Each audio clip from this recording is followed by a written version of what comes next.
the soft cardigan brushing my thighs, Emma's lace bra tight on my chest, my wig slightly askew from the panic. If Lena turned the corner, if she even glanced at the mirror, I dove into the bedroom. Too loud. Too fast.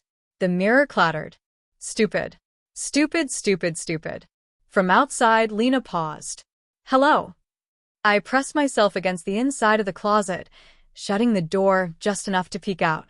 My breath came in sharp, uneven pulls. I could hear her walking around the living room. Maybe she won't come in. Maybe she just wants the charger. But then I remembered, Emma's charger wasn't in the living room. It was on the nightstand. In the bedroom. Footsteps. Closer.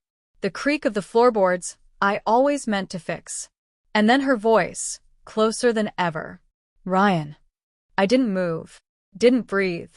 I watched her shadow stretch across the floor, pausing just outside the door. Then it moved inside. She stopped. Right next to the vanity. Her fingers brushed over a lipstick tube. She tilted her head. I could see her through the narrow slit in the closet door, see her picking up the same black lace bra I had left discarded on the chair in my panic.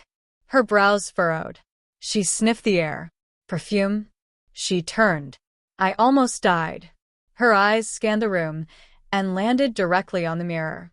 The one that reflected the edge of the closet door. Her head tilted again. And then, she smiled. Weird, she muttered. She picked up the charger and walked out. The moment the front door shut behind her, I crumbled to the floor.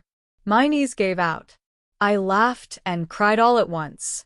I'd never come so close to being exposed, and I wasn't sure if I was relieved or disappointed, because something in me had wanted her to see. That night, Emma noticed I was quiet. You okay? Yeah, I lied. She touched my cheek, then whispered, You're getting good at lying. I'm sorry. Don't be, she said, sighing. Just talk to me. I'm tired of being the only one playing fair. I told her about Lena, about the close call, about how I froze in the closet like a kid caught stealing candy. She didn't laugh, didn't mock. She just asked, and how did it feel? Terrifying. But, part of me wanted it. Wanted what? I swallowed. To be caught. She stared at me for a long time. Then she nodded slowly. Okay. 2 days later, she came home with a shopping bag, tossed it onto the bed. Try it on. Inside was a burgundy slip dress. Silk. Cut low. A little bold for her usual style. This isn't your size, I said. It's not for me. It fit perfectly. When I stepped out, she gasped. Not theatrically. Not like a joke. But like she genuinely hadn't expected it. You're beautiful, she said softly. Don't say that. Why? Because I'll believe you. Maybe that's the point. We kissed that night, her hands still on the silk straps of my dress. For a moment, everything made sense. Until she pulled away and whispered, Do you want to be my girlfriend? I froze. I'm your boyfriend. But are you? That question shattered me more than anything Lena could have said. Because I didn't have an answer. Not anymore. The dress didn't come off that night. I slept in it. Not out of laziness, but because taking it off felt like erasing a part of myself. Emma didn't say anything the next morning when she saw me standing barefoot in the kitchen, wearing the same burgundy silk and quietly making coffee. She just walked up behind me, rested her chin on my shoulder, and said, We should go out today. I tensed. Out. Not like that. Not yet, she said gently, brushing a strap back in place. But we've been hiding inside too much. You mean I've been hiding? And maybe you're ready not to. She was right. In some strange way, I was ready. Or at least I wanted to believe I was. Emma chose the outfit. Just androgynous enough. High-waisted jeans, a loose blush blouse with subtle ruffles at the sleeves, a cropped cardigan, and ankle boots. She applied the makeup herself, soft pink gloss, a little concealer, light mascara. She pulled my hair, my wig, into a low ponytail and tied it with a satin ribbon. I looked in the mirror and saw someone I didn't recognize. Not a joke. Not a parody. A person. A possibility. We went to a cafe 2 neighborhoods away. somewhere no one would know us. Emma ordered for both of us and insisted I sit at the window seat. I watched people pass by. No one stared. No one gasped. The world didn't end. In fact, the world didn't care. That was the strangest comfort of all. Until Emma leaned in and whispered, "Want to try something bold?" I froze. "What do you mean?" She pulled a folded note from her bag and slid it across the table. I opened it. Inside were 2 words: Lingerie Boutique. "Emma, just to browse," she said with a teasing smile. "You don't have to try anything on. That's public. You've already passed. No one here even looked twice. That's different. That was coffee. That wasn't." I lowered my voice. "Bra shopping." "What if I said I need your opinion?" she grinned. "As my girlfriend?" My heart nearly leapt out of my chest. "Emma, it's your choice. We can go home. Or we can keep going." 15 minutes later, we were standing under soft pink lights, surrounded by racks of satin, lace, and delicate underthings. I felt like I was floating. Not quite myself. Not quite anyone else either. Just existing in a fragile bubble that could burst with one wrong look. The clerk approached. Young. Stylish. Smiling politely. "Looking for anything in particular?" Emma smiled back. "A little help wouldn't hurt." The clerk's gaze flicked toward me, briefly, but not judgmentally. "For you?" she asked, still smiling. Emma nodded. "For both of us." I wanted to run, but I stayed. Because the way Emma touched my hand, the way she looked at me, it told me one thing louder than words. "I see you." I ended up holding a hanger with a soft lilac bra and matching panties. Emma held one in black mesh with velvet trim. We both looked like we belonged. And for one dangerous, perfect second, I let myself believe this could be my life. Until someone behind us gasped, "Ryan." My blood went cold. I turned slowly and saw Lena standing 3 feet away, shopping bag in hand, her eyes wide, her lips slightly parted. Her gaze dropped from my ribbon ponytail to my blouse to the bra in my hand. Silence. A lifetime of silence. Then, finally, she whispered, "Does Emma know?" I opened my mouth. No words came, but Emma stepped forward and took my arm. "Yes," she said clearly. "I know." "Is this the thing now?" Lena asked. "It's not a thing," Emma replied calmly. "It's us." Lena's mouth opened, then closed. Then she turned and walked away fast. The bell above the boutique door jingled behind her. I couldn't breathe. I sank onto the fitting room bench. My fingers trembled. "She's going to tell everyone." "Maybe," Emma said softly. "What if she ruins everything?" Emma crouched in front of me, held my hands. "Then we start over. Somewhere else. I don't care where we live, what people say, or who knows what. But I'm not giving you up." I cried. Not because I was scared of Lena, but because Emma had just told me the one thing I'd needed to hear since the moment I first put on her bra. "I'm not giving you up." The next morning, my phone lit up with a dozen notifications. Not from Emma. From mutual friends. From group chats. One from a guy I barely knew in college. Each message said some variation of the same thing. "Is it true? Bro. WTF? Wait, Ryan, is this a joke?" I didn't answer any of them. Emma sat at the kitchen table, coffee going cold in front of her. She looked like she hadn't slept. Neither had I. "Lena told them." I whispered. She nodded slowly. She didn't mean to, I think. But people saw her face yesterday. She's not good at hiding reactions. So now everyone knows. Not everyone. Enough. I walked to the mirror. Not to adjust my wig. Not to fix my makeup. Just to look at the version of me I never wanted anyone to see. Now fully visible. To the world. To Lena. To my friends. To me. "Emma, what happens now?"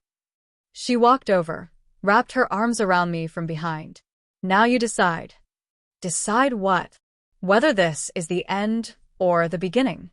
That night, Emma had a photo shoot booked. Local boutique. New lingerie line. She asked if I wanted to come help. Just hold lights. Nothing more.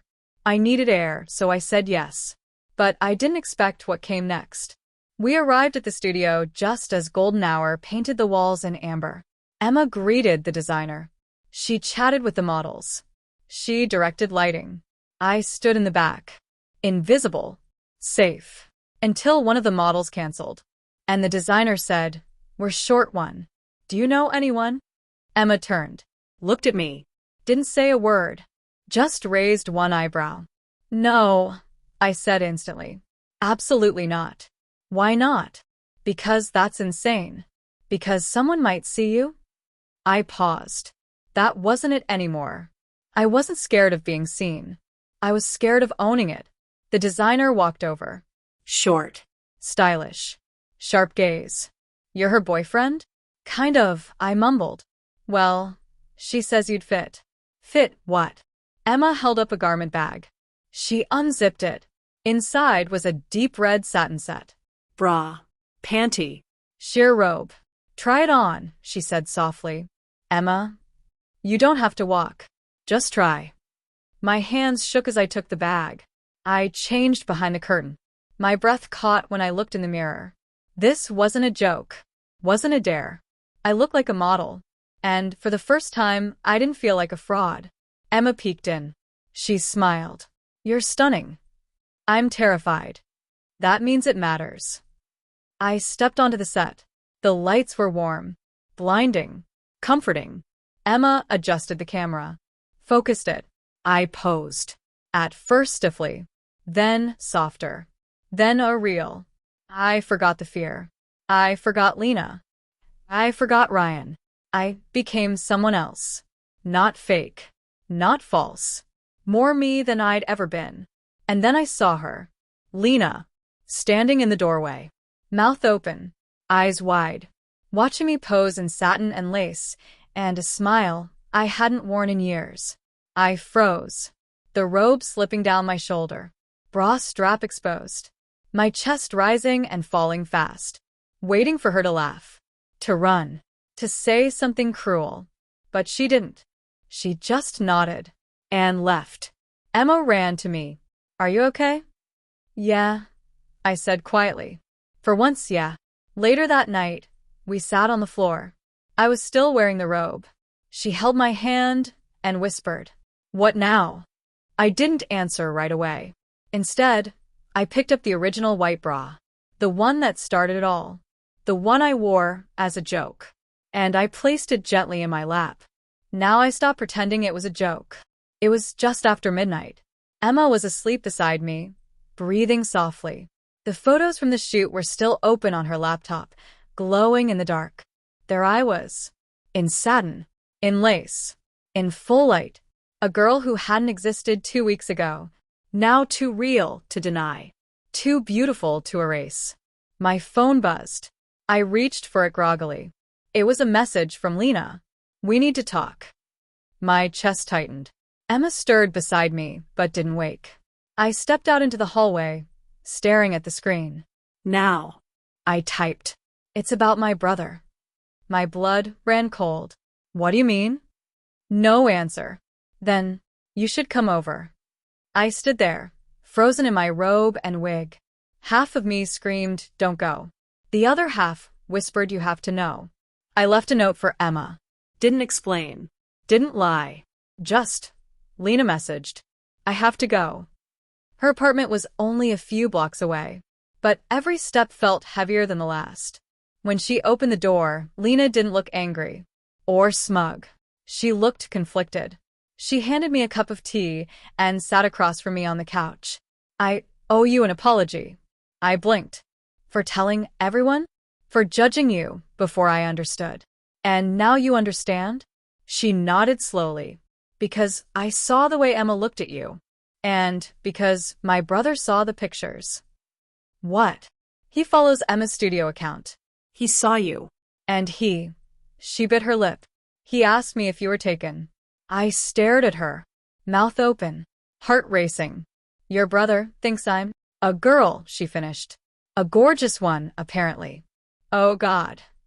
I didn't tell him it was you, Lena. But he's coming into town next week. No. He wants to meet you. Lena, I can't. She leaned in, eyes burning. He wants to take you on a date. My world tilted.